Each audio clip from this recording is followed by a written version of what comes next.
প্রতিদিন রাতে আমার দেবরের ঘর থেকে বিভিন্ন আবেগপূর্ণ আওয়াজ শোনা যেত। সেই আওয়াজগুলো শুনে আমার মনেও এক অদ্ভুত কৌতূহল সৃষ্টি হতো। একদিন কৌতূহল সামলাতে না পেরে আমি তাদের ঘরের জানালার কাছে গিয়ে সবকিছু দেখতে শুরু করলাম। সেই মুহূর্তে যা দেখলাম তাতে আমার মন অবাক হয়ে গিয়েছিল। তখন দেবরকে দেখে আমার হৃদয়েও এক অদ্ভুত অস্থিরতা সৃষ্টি হয়েছিল। সেই অভিজ্ঞতা আমাকে ভীষণভাবে নাড়া দিয়েছিল। এখনও সেই মুহূর্ত আমার মনের গভীরে জায়গা করে আছে এবং তা আমি সহজে ভুলতে পারছি না। সবকিছু দেখে আমার আবেগকে নিয়ন্ত্রণ করা খুব কঠিন হয়ে গিয়েছিল। তখন আমি একটি সিদ্ধান্ত নেই। সেদিন বাড়িতে অন্য কেউ ছিল না। রাতে আমি ভাবির বিশেষ পোশাক পরে দেবরের ঘরে চলে যাই। তারপর রাত গভীর হলে দেবর আমাকে তার হ্যালো বন্ধুরা, আমার নাম প্রিয়া। আমি দেখতে খুবই সাধারণ হলেও আমার জীবন একটু অন্যরকম। আমি একটি মধ্যবিত্ত পরিবারে জন্মেছি। ছোটবেলায় গ্রামে থাকতাম, যেখানে মানুষজন নিজেদের জীবনের নানা ঘটনা খুব খোলামেলাভাবে বলত। তখন আমার বয়স ছিল মাত্র 17 বছর। আমাদের মহল্লার মহিলারা নিজেদের জীবনের গল্প বলতে ভালোবাসত।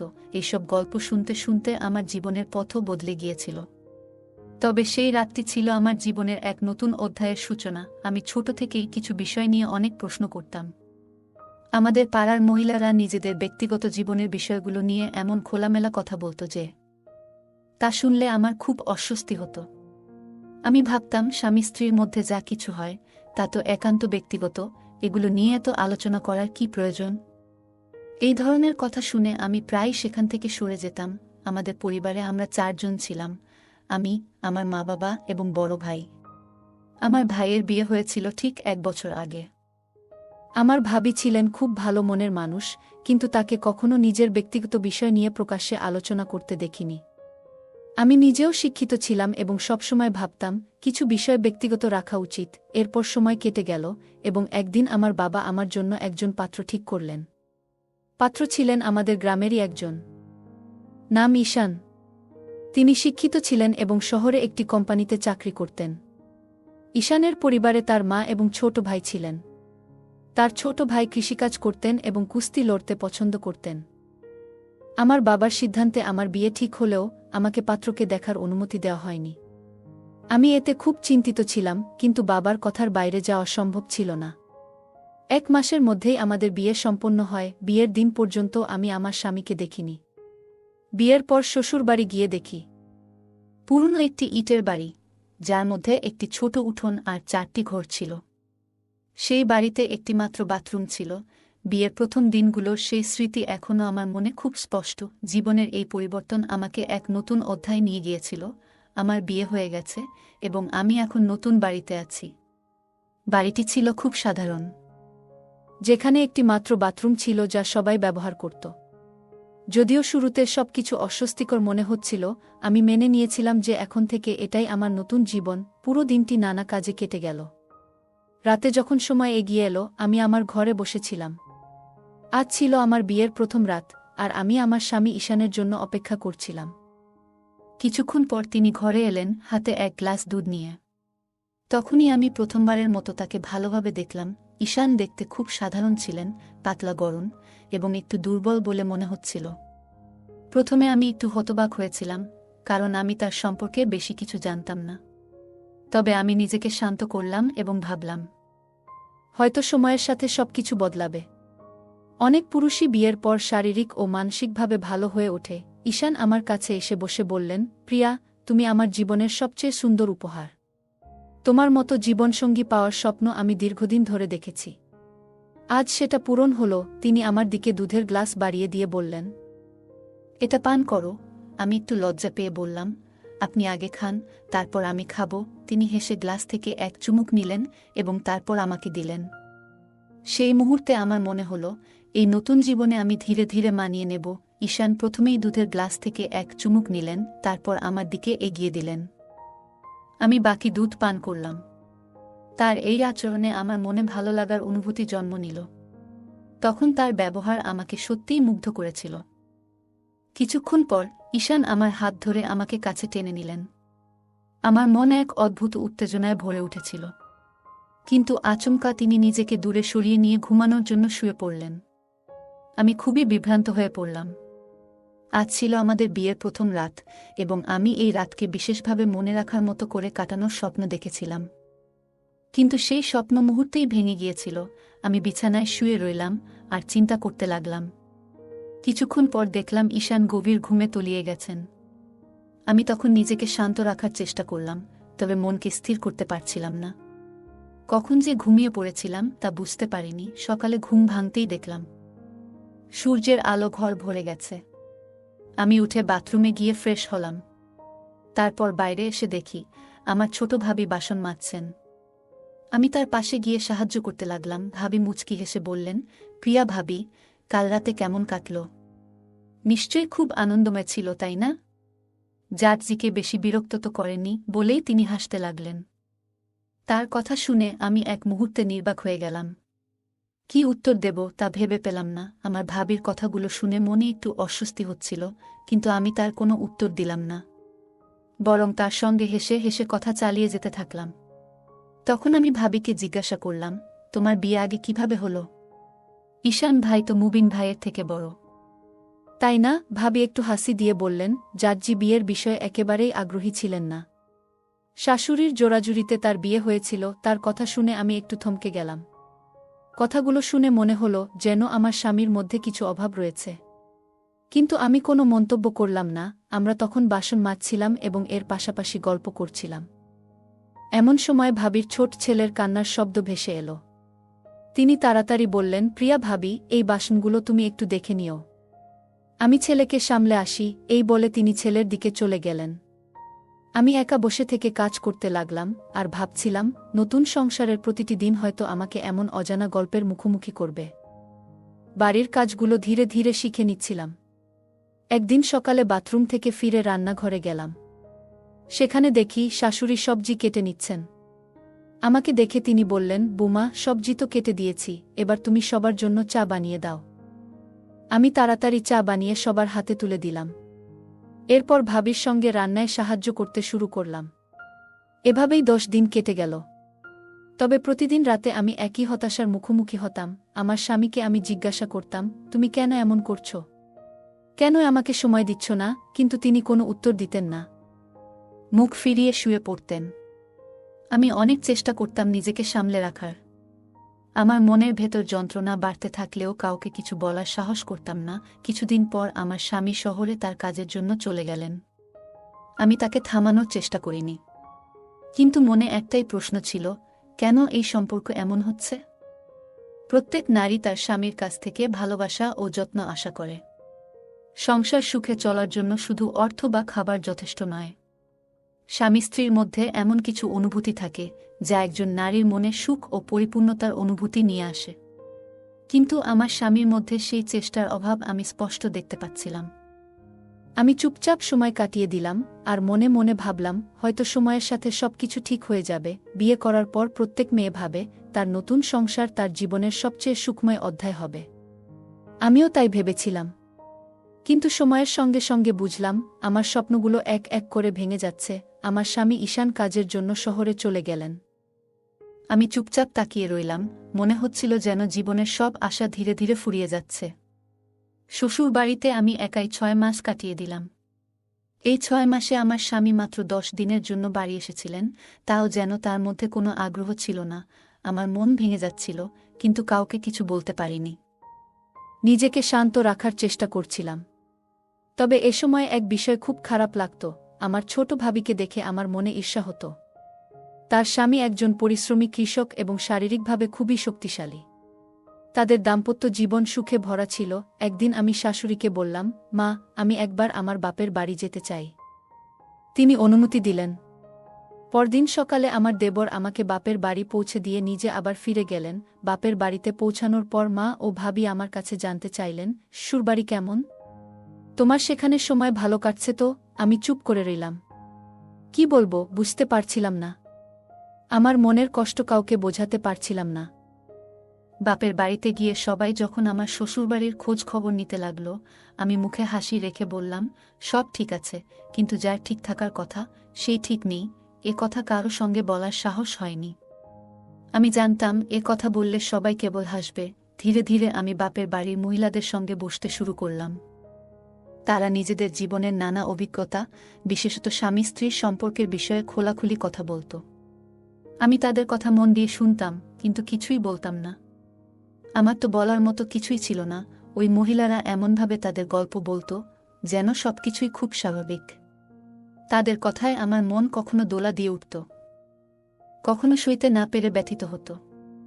আমি ভাবতাম, ইস, আমার স্বামী যদি আমাকে এভাবে ভালোবাসত। কিন্তু বাস্তবতা ছিল ভিন্ন।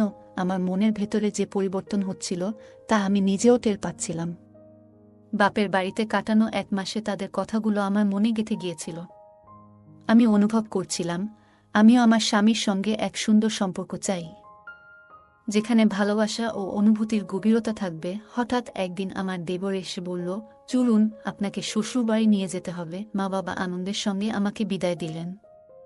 আমি আবার আমার শ্বশুরবাড়ি ফিরে এলাম। কিন্তু ফিরে দেখলাম, আমার স্বামী তখনও শহরে। বাড়িতে ফিরে আসি, মনটা একটু বিষণ্ণ ছিল। তখন গরমকাল চলছিল, এবং এই গরমে ঘরে ঘুমানোর সময়ও তাপমাত্রা অসহ্য লাগছিল। এক রাতে, রাত প্রায় 1টার দিকে, বাথরুমে যাওয়ার জন্য আমি ঘুম থেকে উঠি। দেবরের ঘরের পাশ দিয়ে যাওয়ার সময় আমি একটা অদ্ভুত আওয়াজ শুনতে পাই। প্রথমে কিছুই বুঝতে পারছিলাম না, কেন এমন শব্দ হচ্ছে। আমার কৌতূহল বাড়তে থাকে, এবং আমি তাদের ঘরের জানালার পাশে গিয়ে একটু উকি দেই। ঘরে হালকা আলো জ্বলছিল, পাখা চলছিল, এবং জানালাগুলো খুলে রাখা ছিল তীব্র গরমের কারণে। যে দৃশ্য দেখলাম তা আমার মনের গভীরে একটা ঝড় তুলে দিল। আমি ভেতরে থেকে অবাক হয়ে ভাবছিলাম, কিভাবে এমন একটা দৃশ্য আমাকে প্রভাবিত করতে পারে। নিজের ভেতরে ভীষণ অপরাধবোধ কাজ করছিল, যেন আমি এমন কিছু দেখেছি যা আমার দেখা উচিত ছিল না। আমি সঙ্গে সঙ্গে সেখান থেকে সরে আসি, বাথরুমে যাই এবং তারপর আমার ঘরে ফিরে এসে শুয়ে পড়ি। কিন্তু আমার চোখে আর ঘুম নেই। বিছানায় শুয়ে শুয়ে আমি শুধু ভাবছিলাম, কেন আমি এমন অনুভব করছি। আমার মনকে বারবার বোঝানোর চেষ্টা করছিলাম যে এই ভাবনাগুলো ঠিক নয়। এভাবেই ধীরে ধীরে আমার জীবনের প্রতিদিনের গল্প এগিয়ে যেতে থাকে। এমন ঘটনা প্রায় ঘটছিল। তার কিছুদিন পর আবার আমি সেই একই ঘটনার সম্মুখীন হই। সন্ধ্যার গরম আবহাওয়ায় বাড়ি ভেতরে থাকলেও ঘুমাতে অসুবিধা হচ্ছিল। এক রাতে ঘুম ভেঙে আমি বাইরে এসে বাগানের পাশ দিয়ে হাঁটছিলাম। হঠাৎ একটি ঘরের কাছ থেকে অদ্ভুত শব্দ শুনতে পাই। আমি বুঝতে পারছিলাম না যে এটি কী কারণে হচ্ছে। কৌতূহলী হয়ে আমি জানালার দিকে এগিয়ে যাই। জানালা থেকে ভেতরে উকি দিয়ে দেখি, ঘরে হালকা আলো জ্বলছিল এবং পাখা চলছিল। দৃশ্যটি দেখে আমি অবাক হয়ে যাই। দৃশ্যটি আমার মনের গভীরে এক অদ্ভুত অনুভূতি সৃষ্টি করে। আমি দ্রুত সেখান থেকে সরে আসি এবং নিজের ঘরে ফিরে যাই। সকাল হলে আমি আমার ছোট ভাবিকে দেখি একটু অস্বাভাবিকভাবে হাঁটছেন। আমি তার দিকে তাকিয়ে হেসে বললাম, কি ব্যাপার? মনে হচ্ছে শরীরটা ভালো নেই। তিনি লজ্জা পেয়ে বললেন, হ্যাঁ, বোন, একটু কোমরে ব্যথা হচ্ছে। আমি মজা করে বললাম, দেখি, তোমার স্বামী যেন তোমাকে একটু বেশিই ভালোবাসে। তিনি লজ্জায় মৃদু হেসে বললেন, বুঝলে দিদি, আমার স্বামী দিনভর মাঠে কাজ করে এত পরিশ্রম করেও রাতে আমাকে সময় দেয়। আমি বলি, একটা ক্লান্তি নিয়ে বিশ্রাম নাও। কিন্তু সে বলে, তোমাকে ভালোবাসা ছাড়া আমার দিন শেষ হয় না। এখন আমি কি করি বলো? তার এই কথা শুনে আমার মনে এক ধরনের ঈর্ষা কাজ করল। তবে নিজের আবেগগুলো চেপে রেখে আমি তাকে সান্ত্বনা দিলাম। সেই দিনই তার মায়ের বাড়ি থেকে ফোন এলো। তার মা অসুস্থ, ফলে তাকে সেখানে যাওয়ার জন্য প্রস্তুতি নিতে হলো। পরের দিন সকালে আমার ছোট ভাবি তার মায়ের বাড়ি যাওয়ার জন্য প্রস্তুতি নিচ্ছিলেন। যাওয়ার সময় তিনি আমাকে বললেন, দিদি, তোমার দেওর আজ সন্ধ্যায় ফিরে আসবে। দয়া করে রাতের জন্য তার জন্য দুধ গরম করে দিয়ে দিও। আমাকে 1 মাস মায়ের কাছে থাকতে হবে।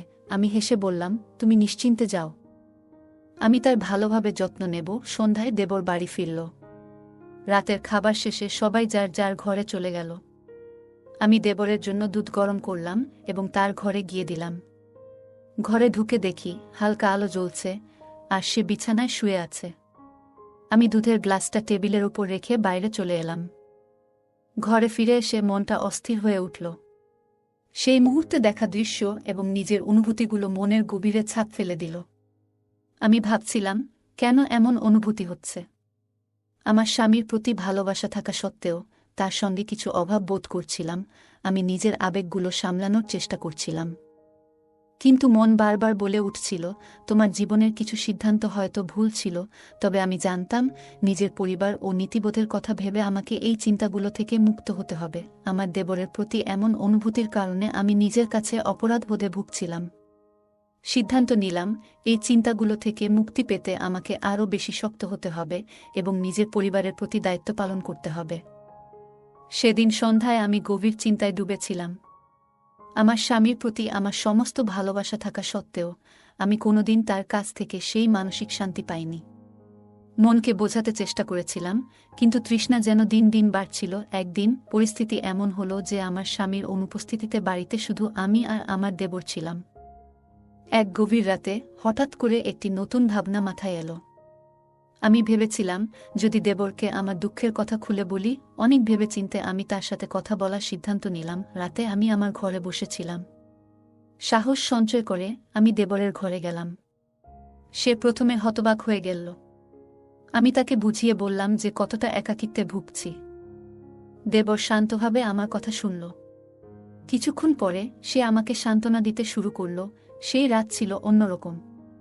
কথোপকথনের মধ্য দিয়ে আমরা একে অপরকে বুঝতে শুরু করলাম। ধীরে ধীরে আমাদের মধ্যে একটি অদ্ভুত অনুভূতি কাজ করতে লাগল। কিন্তু সেই মুহূর্তেই আমার মনের মধ্যে দ্বিধা জন্মালো। এটা কি ঠিক হলো? পরবর্তী দিনগুলোতে আমি অনুভব করলাম আমার ভেতরে এক ধরনের অপরাধবোধ কাজ করছে। তার মধ্যেই একদিন রাতে যখন আমি দেবরের ঘর থেকে বের হচ্ছিলাম, তখন আমার শাশুড়ি আমাকে দেখে ফেললেন। তিনি আমাকে কিছু বলেননি, কিন্তু তার চোখের সন্দেহের আভাস স্পষ্ট ছিল। পরদিন তিনি সরাসরি আমাকে প্রশ্ন করলেন, তুমি এত রাতে দেবরের ঘরে কেন যাও? আমি তার প্রশ্নের জবাব দিতে পারছিলাম না, কিন্তু তিনি আমাকে বকাঝকা শুরু করলেন। শেষ পর্যন্ত আমি বললাম, মা, আপনি জানেন যে আপনার বড় ছেলে আমাকে কোনোদিন সঠিক ভালোবাসা দিতে পারেনি। আমি এই সম্পর্কের প্রতি বিশ্বস্ত থাকার চেষ্টা করেছি, কিন্তু আমি একা থাকতে থাকতে ক্লান্ত হয়ে পড়েছি। আমার কথা শুনে তিনি কিছুক্ষণ চুপ থাকলেন।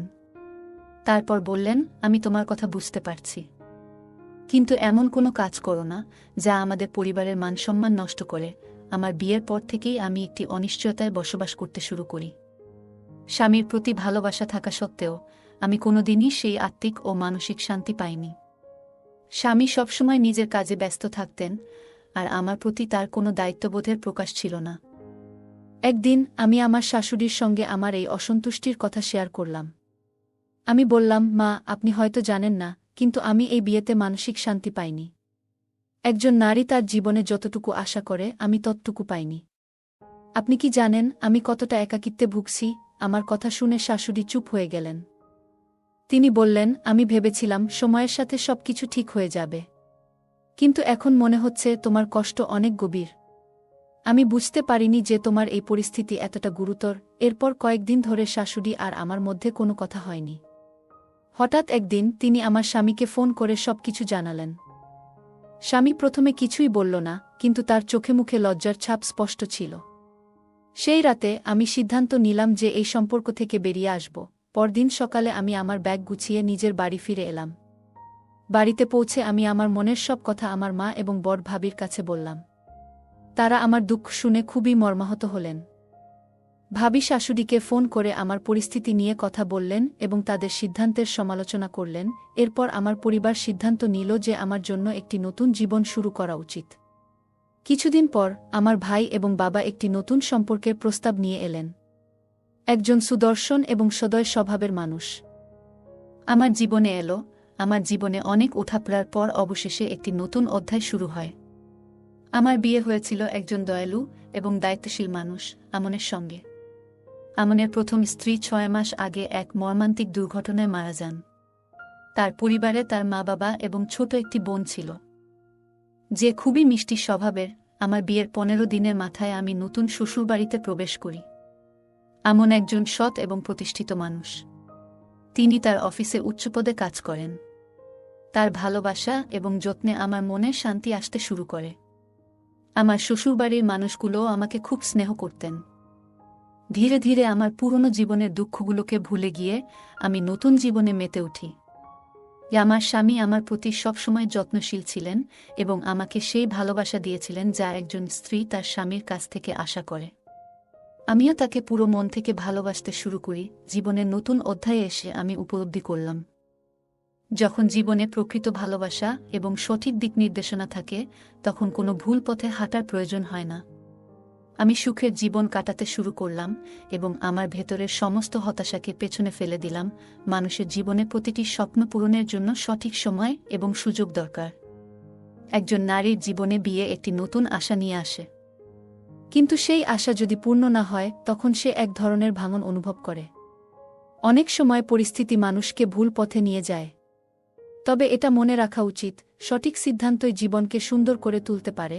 অনেক সময় পরিস্থিতি মানুষকে ভুল পথে নিয়ে যেতে পারে, কিন্তু সঠিক সিদ্ধান্ত নিলে সেই ভুল পথ থেকে বেরিয়ে আসা সম্ভব।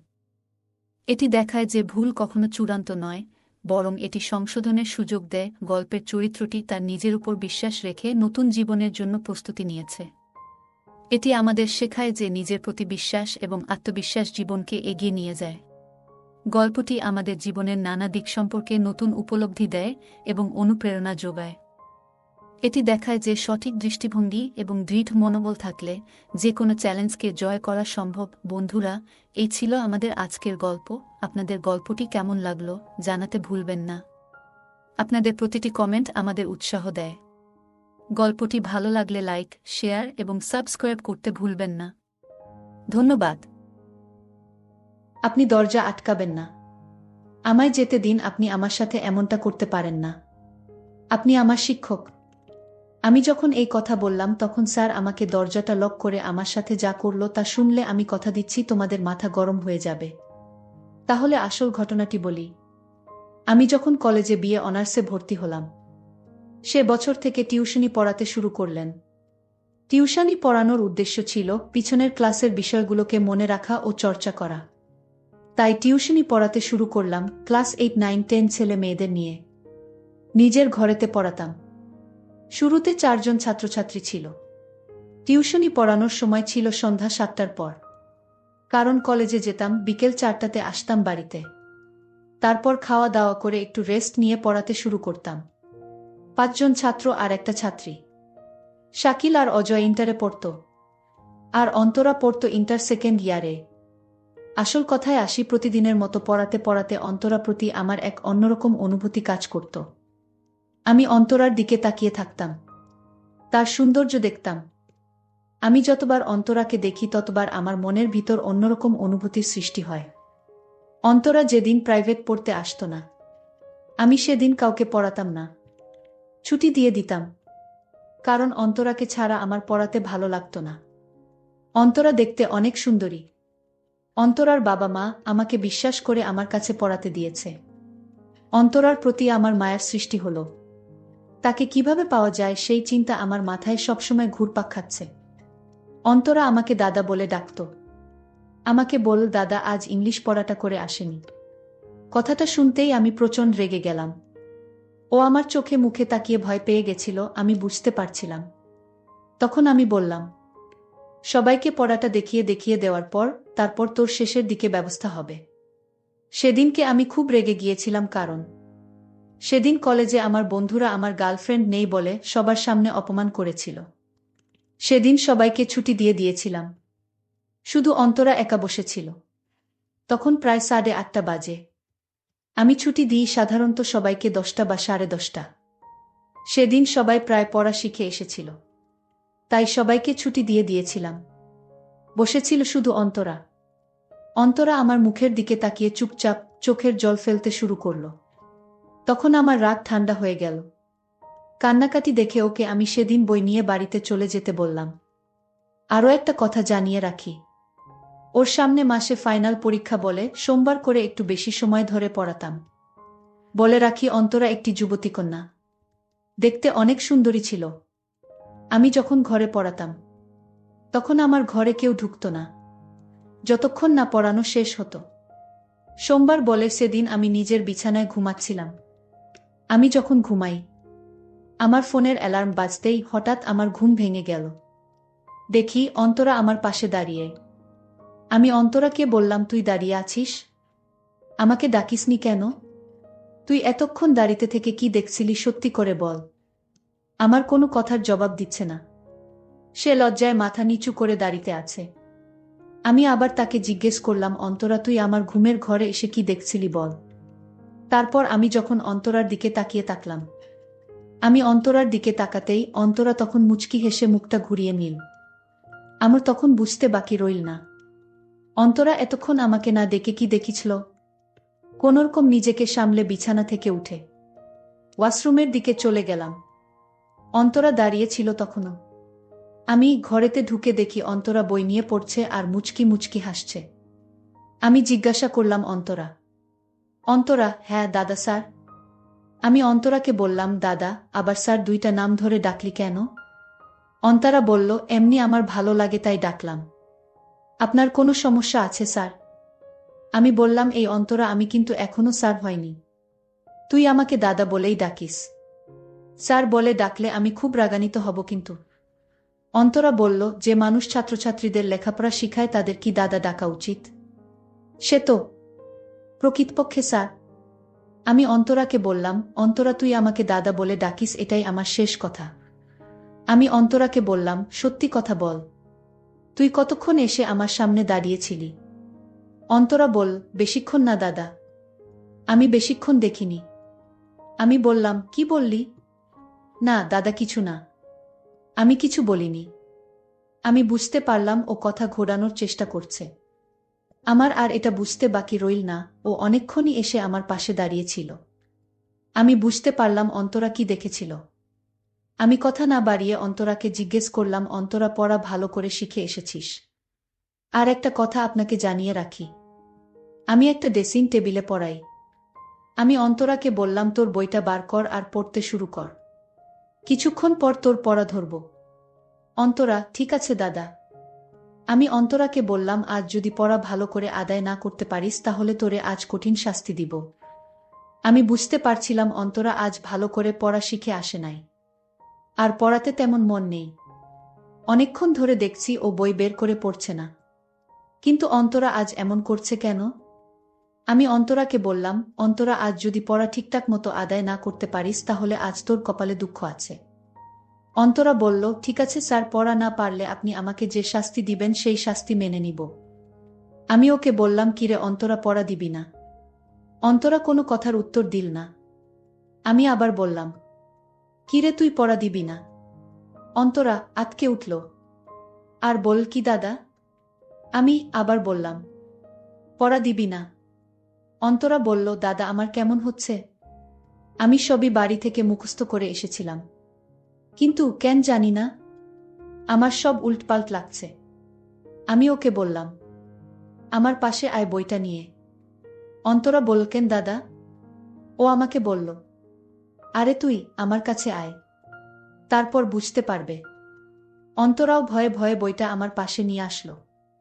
আমি অনেকক্ষণ ধরে দেখছি তুই চুপচাপ হয়ে আছিস, পড়ায় কোনো মন নেই তোর। ওকে জিজ্ঞাসা করলাম, কি হয়েছে তোর? অন্তরা মাথাটা নিচু করে আমাকে বলল, কিছু হয়নি দাদা, আমি ঠিক আছি। আমি বললাম, অন্তরা তোর সামনে ফাইনাল পরীক্ষা, তুই এখন না পড়লে পরীক্ষায় তো ফেল করবি, তখন তো আমার বদনাম হবে। আমি কিন্তু তোকে কঠিন শাস্তি দিব পড়া আদায় না করতে পারলে। অন্তরা আমার কথা শুনে লজ্জায় আমার দিকে তাকাতে পারছে না। ও বুঝতে পারছিল সে আজ পড়া আদায় করবে না, তার মন মানসিকতা অন্যদিকে চলে গেছে, সে আমায় নিয়ে কিছু ভাবছে। আমি আবার বললাম, অন্তরা তুই পড়া আদায় করবি না, শাস্তি দিব। অন্তরা আমার মুখের দিকে তাকিয়ে একটাই কথা বলল, আমাকে শাস্তি দিন। আরে অন্তরা, আমি কেন তোকে শাস্তি দেব? অন্তরা বলল, আমি আপনার পড়া শিখে আসিনি, আর তাই আপনি যে শাস্তি দেবে সেই শাস্তি মাথা পেতে সহ্য করে নিব। আমি ওকে বললাম, আজ থেকে এমন শাস্তি দিব তুই বাড়িতে যাওয়ার আগে কেঁদে কেঁদে যাবি। অন্তরা আমার কোনো কথার উত্তর দিল না। অন্য সময় ও আমাকে বলতো, আর হবে না দাদা, আমি কাল থেকে ভালো করে পড়া শিখে আসব। কিন্তু অন্তরা আজ কিছুই বলছে না। সে শাস্তি পেতে চায়, তাও সে পড়া আদায় করবে না। আমি অন্তরাকে বললাম, আগের দিন পড়া ভালো করে শিখে আসতে পারিসনি, ভালো হয়েছে পড়া শিখে আসিসনি, আজ তোর কপালে দুঃখ আছে। আমি সাহস করে ওকে বললাম, আচ্ছা অন্তরা, আমি তোকে আজ যে শাস্তি দিব সেই শাস্তি তুই মেনে নিবি। অন্তরা আমার উত্তরে বলল, আমি কতবার বলবো যে আমি পড়া শিখে আসিনি? আপনি আমাকে যে শাস্তি দিবে সেই শাস্তি আমি মাথা পেতে মেনে নিব। আমি অন্তরা কথা শুনে আমার অনেক সাহস বেড়ে গেল। আমি মনে মনে চিন্তা করতে লাগলাম, আজ যে সুযোগ পেয়েছি সেই সুযোগ হাতছাড়া করা যাবে না। সুযোগটা কাজে লাগাতে হবে যে করেই হোক। আমি অন্তরাকে জিজ্ঞেস করলাম, আমি আজ তোকে যে শাস্তি দিব সেই শাস্তি কিন্তু কাউকে বলা যাবে না। অন্তরা বলল, দাদা তুমি এমন কি করবে যে কাউকে বলা যাবে না? আমি যা বলছি তাই কাউকে বলা যাবে না। আমি দাদার মতলব জানার জন্যই। আমি বললাম, ঠিক আছে স্যার, আপনার কথায় রাজি, আমি কাউকে বলবো না। তুই আমাকে এখন স্যার ডাকলি কেন? আমি তোকে কতবার বলবো তুই আমাকে স্যার ডাকবি না? ঠিক আছে, আর ডাকবো না। এখন কি শাস্তি দিবেন দেন। আমি তাড়াতাড়ি বাড়িতে চলে যাব। যাই করো তাড়াতাড়ি করো। বাবা মা আমার জন্য চিন্তা করছে। আমি বললাম, অন্তরা তুই তোর বাবার কাছে থেকে একটা রাত ছুটি নিতে পারবি। আমি বললাম, রাতে ছুটি নিব কেন? আমি বললাম, অন্তরা রাতে ছুটি নিতে পারলে বুঝতে পারবি। অন্তরা বলল, আমি একটা মেয়ে মানুষ বাবা, কি আমারে রাতে ছুটি দিবে? আমি অন্তরাকে বললাম, তুই আমার সাথে একমত কিনা সেটা বল। যদি রাতে আসতে তোর ইচ্ছা থাকে তাহলে আমি তোর ছুটির ব্যবস্থা করব তোর বাবাকে বলে। অন্তরা বলল, আমার কোনো সমস্যা নাই, আপনি যদি আমার বাবার কাছে থেকে ছুটি নিতে পারেন। আমি অন্তরার কথায় অনেক খুশি হলাম। এতদিনের মনের আশা সফল হবে। আমি অন্তরাকে বললাম, তোমার বাবার ফোন নাম্বারটা দাও। অন্তরা বাবার ফোন নাম্বারে ফোন করে অন্তরার ছুটির কথা বলতেই তার বাবা বলল, রাতে ছুটি কেন মাস্টার, রাতে কি দরকার? আমি তার বাবাকে বললাম, সামনে তো পরীক্ষা আমার, তাই ভাবছি সপ্তাহে রাত 12টার পর থেকে প্রাইভেট শুরু করব। কারণ 1 মাস যাবত আমার পরীক্ষা চলবে। আর তাই সিদ্ধান্ত নিলাম সপ্তাহে 2 দিন এই 1 মাস রাত 12টা পর থেকে প্রাইভেট পড়ানো শুরু করব। আপনি যদি অন্তরাকে আমার দেওয়ার সময়ে পাঠাতে পারেন তাহলে আমি পড়াতে পারব।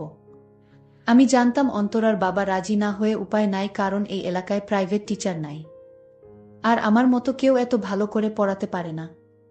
আমার এলাকায় মোটামুটি ভালো একটা সুনাম আছে। আর তাই অন্তরার বাবা বলল, ঠিক আছে মাস্টার, তোমার যেভাবে সুবিধা হয় ঠিক সেই সময়ে পড়াও, কিন্তু আমার মেয়ে যেন ভালো রেজাল্ট করে। এটা আপনার বলতে হবে না, এটা আমার উপর ছেড়ে দেন। অন্তরার বাবা অন্তরাকে ছুটি দিল। মানে রাতে পড়বে আমার ঘরে। আর সেই খুশিতে আমার নাচতে ইচ্ছা করছে। আমি অন্তরাকে বললাম, অন্তরা তোর বাবা রাজি হয়েছে। তোকে আজ থেকে রাতে পড়তে হবে। আমি দাদার কথা শুনে, মানে আমি যাকে দাদা ডাকি, সেই আমার স্যার, আর স্যারের কথা শুনে অবাক হলাম। আমার মাথায় কিছুই চিন্তা করতে পারছি না। আমার মাথায় কোনো কাজ করছে না। দাদা রাতে ছুটি নিল কেন? অবশ্যই আমার তা জানতে হবে। আমি দাদাকে বললাম, দাদা আমি রাতে আসতে পারবো না। তখন দেখলাম দাদার মুখটা অন্ধকার হয়ে গেল। দাদা আমার দিকে রাগান্বিত দৃষ্টিতে বলল, তুই আসবি, তুই না এসে থাকতে পারবি না। আর যদি তুই না আসতে চাইবি তাহলে তোর বাবার সাথে কথা বলালি কেন? আমি তখন দাদাকে বললাম, আরে আমি এমনি মজা করছিলাম। আমি তো আসবো, যেহেতু বাবা ছুটি দিয়েছে। এই কথা শুনে দাদা আবার মুখের হাসির ছায়া ফুটে উঠেছে। আমি বললাম, দাদা আমি এখন বাড়িতে যাই, রাতে তো দেখা হবে। ঠিক আছে অন্তরা, তুই এখন বাড়িতে যা, তুই রাতে আসিস। দাদা আমায় পিছন থেকে ডাক দিয়ে বলল, এই অন্তরা রাতে সাথে করে গণিত আর ইংরেজি বই নিয়ে আসিস। আমি বললাম, ঠিক আছে। আমি এক হতাশার মধ্যে পড়ে গেলাম। আজ অন্তরা আসবে, কিভাবে কি শুরু করব কিছুই বুঝতে পারছি না। আর অন্তরা যদি আমার কথায় রাজি না হয় তাহলে কি হবে? আমি এসব ভাবতে ভাবতে হঠাৎ দেখি অন্তরা এসে হাজির। আরে অন্তরা, তুই কখন আসলি? তুই রাতে একা একা চলে আসলি, ভয় করলো না তোর? অন্তরা বলল, আমি কোনো কিছুরে ভয় পাই না। ওরে বাবা, কি বলে মেয়ে, ও নাকি কোনো কিছুরে ভয় পায় না? আমি তার কথা শুনে অবাক হলাম। ঠিক আছে, এখন আমার কাছে বইটা নিয়ে আয়, তোরে পড়া শিখায়। তারপর হবে তোর শাস্তি। অন্তরা তখন রাগ হয়ে বলল, আমি শাস্তি পেতে চাই আগে, তারপর পড়া শিখব। তার আগে আমি বই পড়তে পারবো না। আমি বললাম, ঠিক আছে, আমি তোরে আগে শাস্তির কথা বলি। বলেন স্যার। আমি বললাম, রাগ করবে না তো? অন্তরা বলল, কতবার বলবো রাগ করব না? আমি তখন অন্তরাকে বললাম, অন্তরা তোর বাবা, তোর মায়ের সাথে যা করে আমি তা করতে চাই। অন্তরা আমার কথা শুনে বলল, বাবা মা কি করে? আরে পাগলি, সেটাও কি তোরে বলে দিতে হবে নাকি? আমি দাদার কথা বুঝতে পারলাম। আমি বললাম, না আমি এসব পারবো না। আমি তখন কাছে গেলাম। সে বলল, আমার সাথে এমন করবেন না। আমি এটা কিছুতেই মেনে নিতে পারবো না। আপনি আমাকে যেতে দিন। আমি এখানে আর এক মুহূর্ত থাকতে চাই না। আমাকে চলে যেতে দিন। দাদা বলল, অনেক কষ্ট করে তোর বাবাকে রাজি করিয়েছি তোকে আজ যাবার জন্য। আমি এ কিছুতে হতে দিব না। অন্তরা তখন কান্না করে বলল, আমি জানতাম আপনি অনেক ভালো মানুষ, কিন্তু সে ধারণা আমার ভুল ছিল। আজ আপনার আসল চেহারাটা বের হয়ে আসলো। আপনি এত সম্মানী মানুষ আর আপনি এমনটা করতে পারেন না। আমি লক্ষ্য করলাম অন্তরা খুব রাগান্বিত হয়ে গেছে। আমি তখন সান্ত্বনা দিয়ে বললাম, ঠিক আছে, আমি কিছু করব না, কিন্তু আমার একটা কথা রাখতে হবে। অন্তরা বলল, কি কথা আগে শুনি। সে বলল, আমরা দুইজনে আজ একসাথে নুডলস খাবো, আমি নিজের হাতে রান্না করেছি। অন্তরা বলল, না, আমি খাবো না। এই কথা বলতেই দাদা ঘরের দরজা আটকিয়ে দিল। তারপর বলল, যদি নুডলসটা না খাস তাহলে আমি তোকে যেতে দিব না। আমার পেটেও ভীষণ ক্ষুধা ছিল, আর তাই আমি তার হাতের রান্না করা নুডলসটা খেয়ে নিলাম। নুডলস খাওয়ার পর আমি আর কিছুই বলতে পারবো না। আমি সকালে বুঝতে পারলাম আমার মূল্যবান সম্পদ চুরি হয়ে গেল। দাদা আমার মূল্যবান সম্পদ চুরি করে নিল। বন্ধুরা, আমি তোমাদের হাসি খুশি রাখার জন্য কষ্ট করে গল্প তৈরি করি। যদি গল্পটি ভালো লাগে তাহলে অবশ্যই চ্যানেলটি সাবস্ক্রাইব করে পাশে থাকবেন। ধন্যবাদ।